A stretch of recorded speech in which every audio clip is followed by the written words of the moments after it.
Hello, Uncle Mike. I see you've lost your head again. When will he learn? Out of my way, Roger. Mother, still hanging around, I see.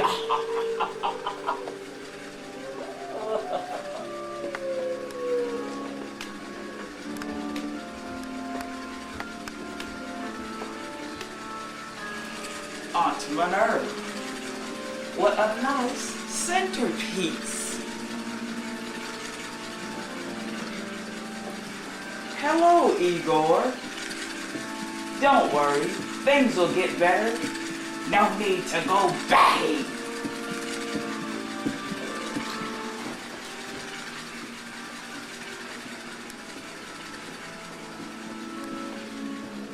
Ricky, still eating bones from our last guest, I see. Speaking of which, Aunt Minerva, dear, you knew we were having company. You could have cleaned up a bit. Father, did you have a nice nap?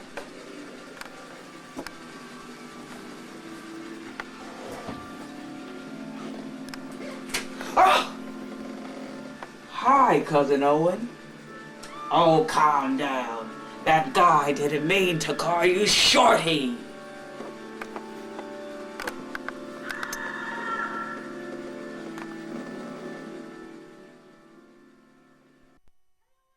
Boys and girls, tonight Morgus and I will be telling you 3 tales from the dark side.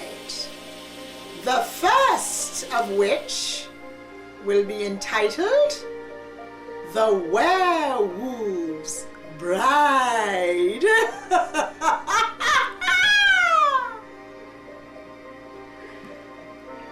There was once a beautiful girl engaged to a soldier who caught the eye of an evil woodsman who had sold his soul for the ability to turn himself into a wolf at will.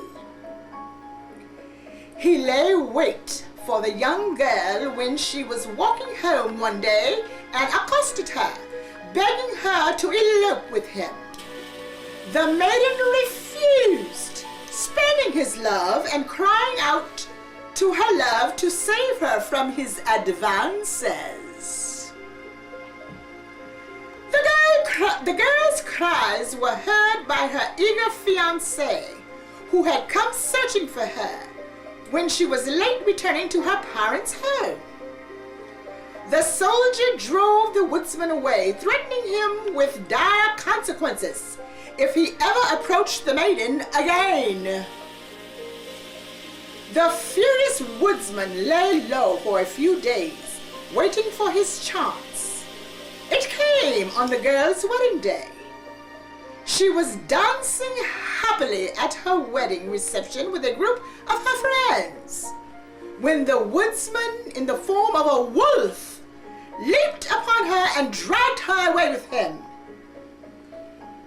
The enraged bridegroom gave chase, but the wolf and his bride had disappeared into the thick forest and were not seen again.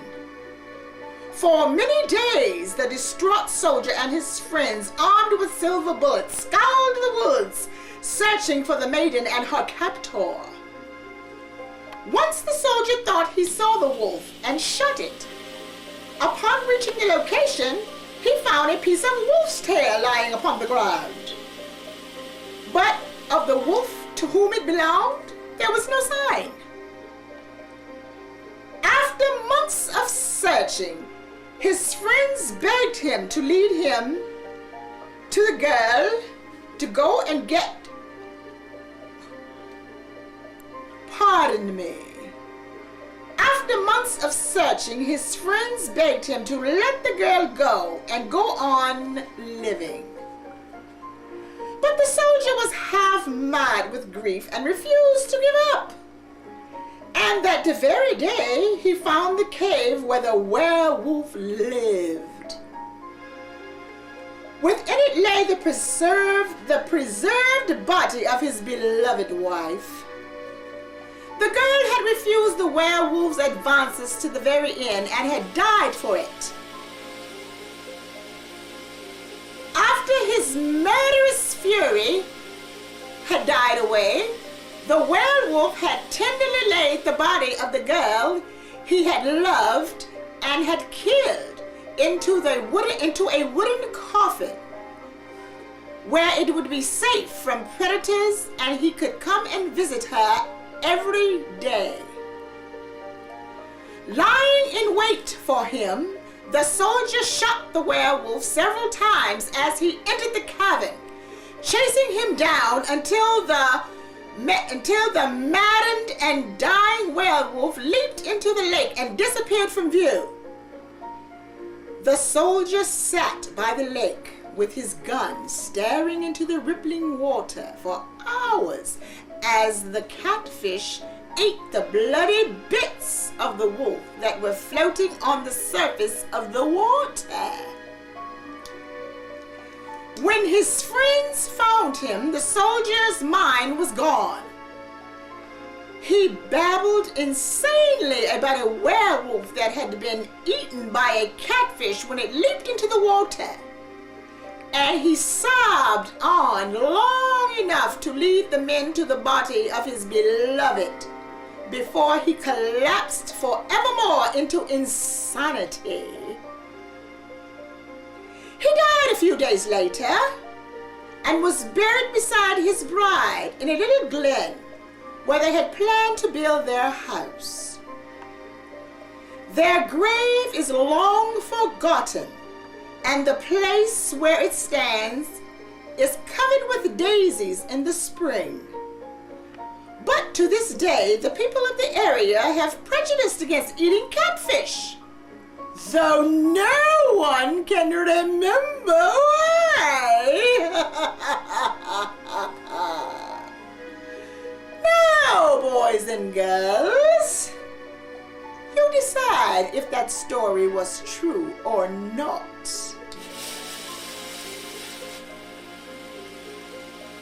Did you make your decision? Well, the story was not true. Just one of those little tales conveniently told at Halloween time.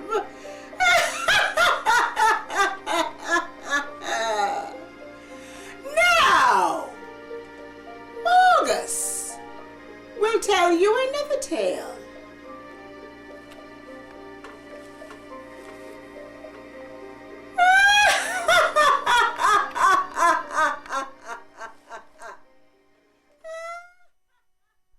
I guess it's my turn. I was still thinking about my brother Eagle. Whenever things don't go his way, he always goes into bat mode. Oh well, things will be okay after his little tantrum is over. Now, did you enjoy that little tale Aunt Minerva told you? Well, I have another one for you, and its title is Bloody Mary. She lived deep in the forest in a tiny cottage and sold herbal remedies for a living. Folks living in the town nearby called her Bloody Mary and said she was a witch. No one dared to cross the old crone for fear that their cows would go dry, their food stores would rot away before winter, their children would take sick of fever, or any number of the terrible things that an angry witch could do to her neighbors. Then the little girls in the village began to disappear, one by one. No one could find out where they had gone. Grief-stricken, The family searched the woods, the local buildings, and all the houses and barns. But there was no sign of the missing girls. A few brave souls even went to Bloody Mary's home in the woods to see if the witch had taken their girls. But she denied any knowledge of the disappearances. Still, it was noted that her haggard appearance had changed. She looked younger, more attractive. The neighbors were suspicious, but they could find no proof that the witch had taken their young ones. Then came the night when the daughter of Miller rose from her bed and walked outside following an enchanted sound no one else could hear. The miller's wife had a toothache and was sitting in the kitchen treating the tooth with an herbal remedy when her daughter had left the house. She screamed for her husband and followed the girl out the door. The miller came running out in his nightshirt. Together, they tried to restrain the girl, but she kept breaking away from them and heading out of town. The desperate cries of the miller and his wife woke the neighbors. They came to assist the frantic couple. Suddenly, a sharp-eyed farmer gave a shout and pointed toward a strange light at the edge of the woods. A few townsmen had followed him out in the field and saw Bloody Mary standing beside a large oak tree, holding a magic wand that was pointed toward the miller's house. She was glowing with an unearthly light as she met her evil spell upon the miller's daughters. The townsmen grabbed the guns and the pitchforks and ran toward the witch. When she heard the commotion, Bloody Mary broke off her spell and fled back into the woods. The far-sighted farmer had loaded his gun with silver bullets in case the witch ever came after his daughter. Now, he took aim and shot at her. The bullet hit Bloody Mary in the hip as she fell to the ground. The angry townsmen leaped upon her and carried her back into the field, where they built a huge bonfire and burned her at the stake. As she burned, Bloody Mary screamed with a curse at the villagers. If anyone mentioned her name aloud before the mirror, she would send her spirit to revenge herself upon for her terrible death. When she was dead, the villagers went to the house in the wood and found the unmarked graves of the little girls the evil witch had murdered. She had used their blood to make her young again. From that day to this, anyone foolish enough to chant Bloody Mary's name 3 times before a darkened mirror will summon the vengeful spirit of the witch. It is said that she will tear the bodies to pieces and rip the souls from their mutilated bodies. The souls of these unfortunate ones will burn in torment as Bloody Mary once burned. And they will be trapped forever in the mirror. Ah! I just love those stories that make me feel so warm inside. Actually, that story made me a little thirsty. I think I'll go have a warm drink. Be right back.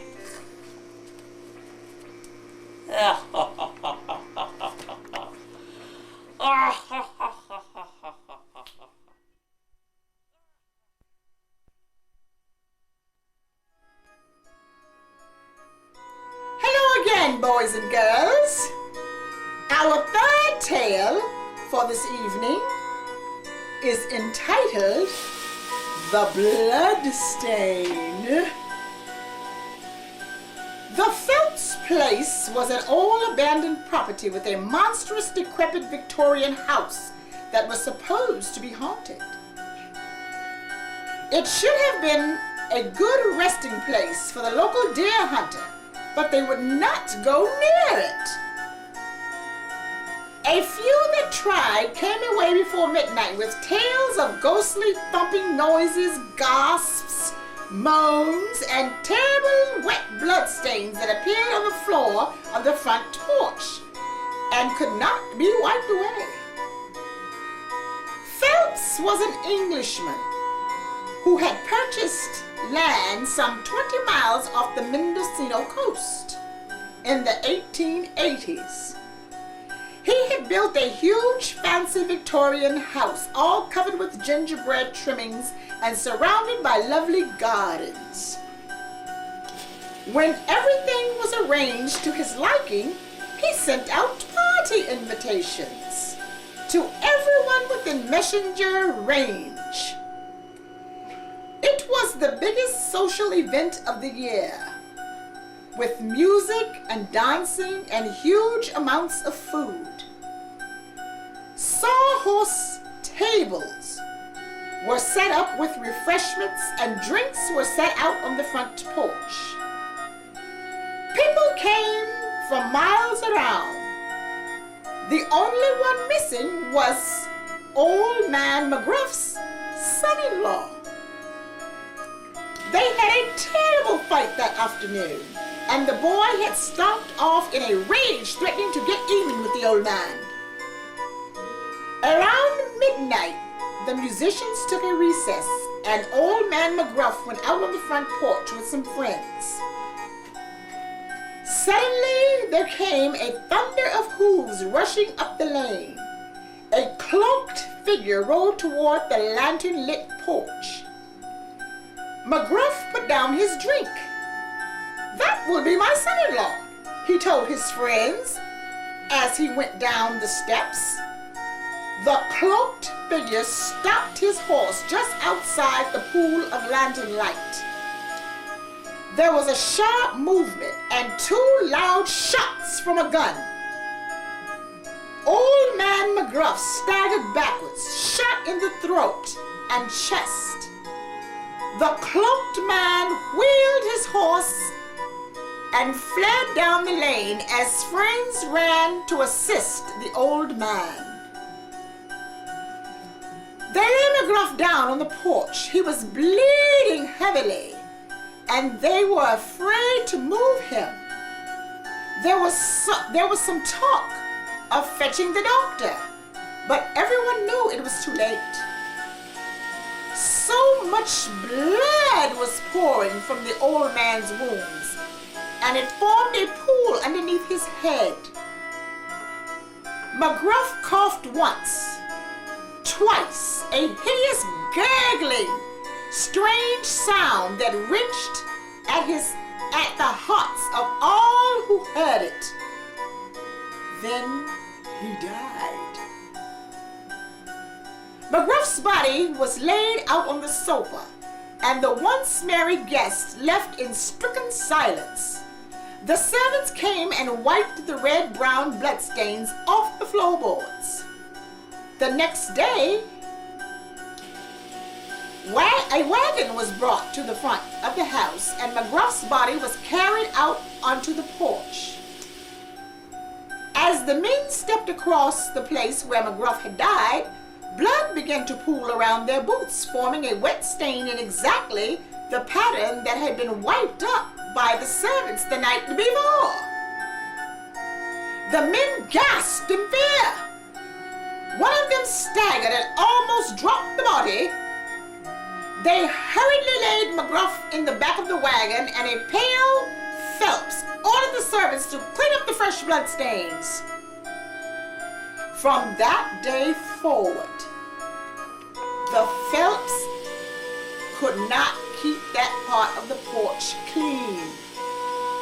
Every few weeks, the dampened bloodstain would reappear.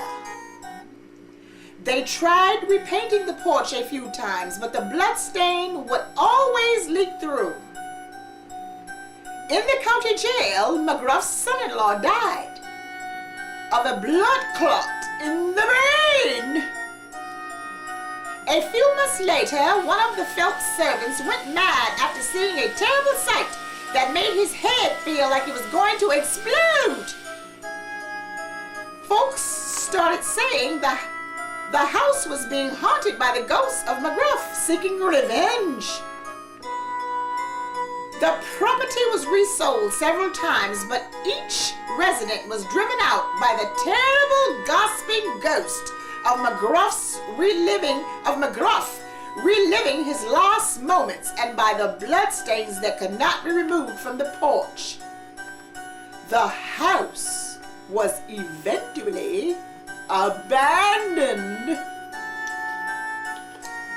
Well, I think that's all for tonight. What do you think, Morgus? Morgus, what are you doing? What do you think? Is that it for tonight? Yes. Come back soon. Thank you for coming. Goodbye. Good night.